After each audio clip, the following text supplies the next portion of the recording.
साक्षात परम ब्रह्मा हैं और उन गुरुओं को मेरा सादर नमस्कार है।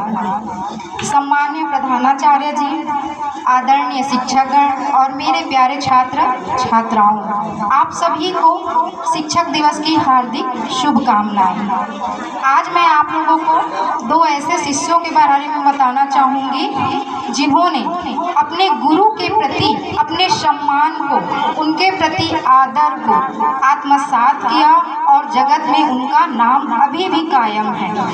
आप लोगों ने एकलव्य का नाम सुना ही होगा, है ना? आप लोग ने महाभारत में एकलव्य का नाम सुना ही होगा, जिन्होंने द्रोणाचार्य को गुरु दक्षिणा में अपना अंगूठा दान किया था बिना एक क्षण गवाए, है ना? और दूसरे शिष्य हैं आरुणि। आरुणि के नाम को आप शायद ही जानते होंगे। आरुणि जो है एक शिष्य थे।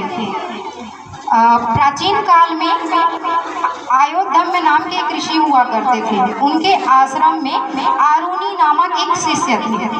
वो अपने आश्रम में अध्यापन कार्य कराते थे। एक बार ऐसी बारिश का समय था, बारिश हो रही थी, तो गुरु अयोध्या ने आदेश दिया आरुणि को कि वत्स जाओ, बारिश हो रही है, खेत के मेड़ को बांध कर आ जाओ ताकि बारिश का पानी खेतों में एकत्रित हो सके।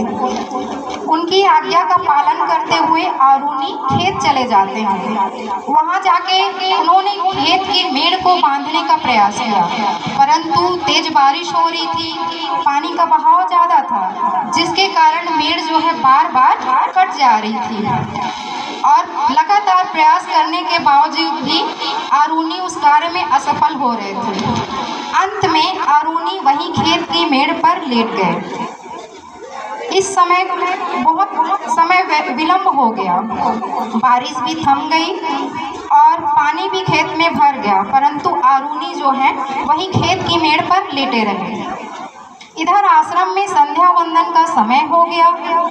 अयोध्या में ऋषि सभी शिष्यों को बुला करके संध्या वंदन के लिए तैयार करते हैं, परंतु देखते हैं कि आरुणि वहां पे उपस्थित नहीं है। वो अपने सभी शिष्यों को बोलते हैं कि आरुणि कहाँ है। तब सभी शिष्य उन्हें बताते हैं कि आपने उन्हें आज्ञा दी थी खेत के मेड़ को बांधने के लिए, वो अभी तक आए नहीं हैं। तब वो चिंता करने लगे और अपने शिष्यों को साथ में लेकर के आरुणि को ढूंढने के लिए निकल पड़ते हैं।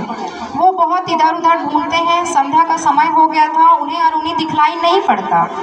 फिर वो उन्हें आवाज़ लगाते हैं, जोर जोर से आवाज़ लगाते हैं। तब आरुणि उनकी आवाज़ को सुनता है और जवाब देता है कि गुरुजी, मैं यहाँ खेत की मेड़ पर मेड़ बना हुआ हूँ। गुरुजी वहाँ जाते हैं और देखते हैं तो आरुणि मेड़ बनकर खेत की मेड़ पर लेटे हुए हैं। वो उन्हें उठने का आदेश देते हैं। गुरुजी की आज्ञा पाकर वो मेड़ से उठ जाते हैं और गुरुजी उन्हें अपने सीने से लगा लेते हैं। तो ये हो गई आरुणि की गुरु भक्ति।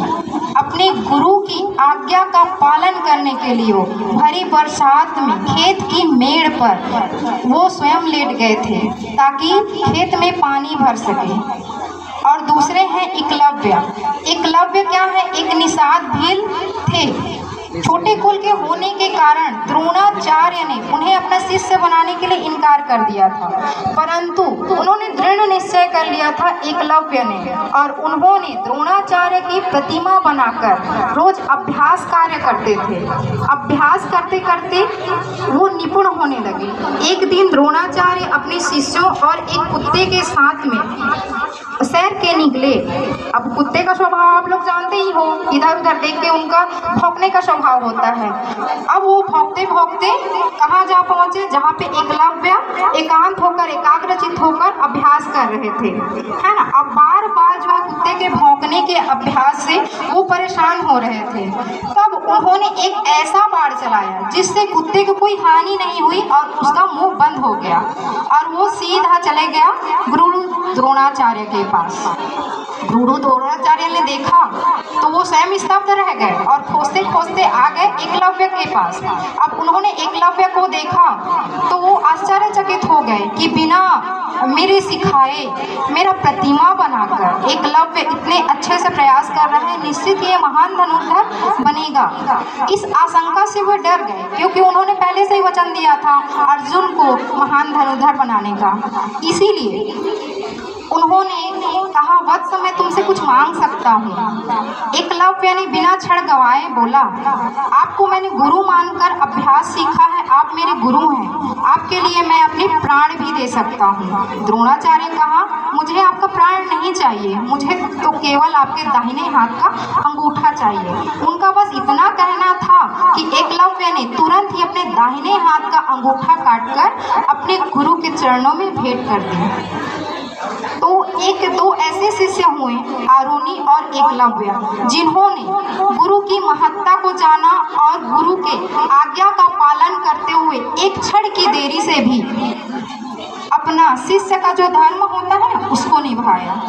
आप लोग भी शिष्य की तरह आगे